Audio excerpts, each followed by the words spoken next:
A noted scholar of presidents is helping a site in Wave Country celebrate its own history.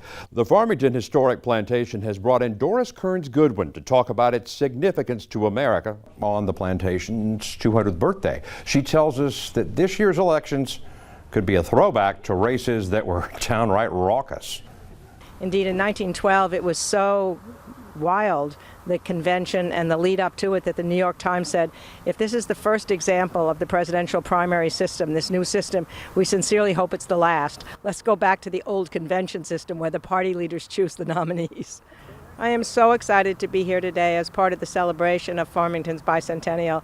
I've imagined this place in my mind for years as I was working on the book on Abraham Lincoln and knew about his friendship with Joshua Speed, and now to actually see it, it's pretty exciting. I think it's so important to keep these historic sites alive because there's nothing, I think, for a person than going through a house to imagine the daily life of people who lived before.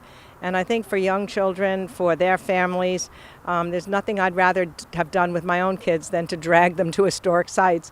And one of them teaches history and the other one loves history. So somehow it does something, I think. So I think it's great that this place is still able to be shown to people and to imagine what it was like to live here at a time so many years ago. And you feel it more when you go through a home than you do any other place. It's different from a museum even. There's something about knowing this is where people slept, this is where they ate, this is where they dined. These are the china that they have. It's perfect to really recreate the past.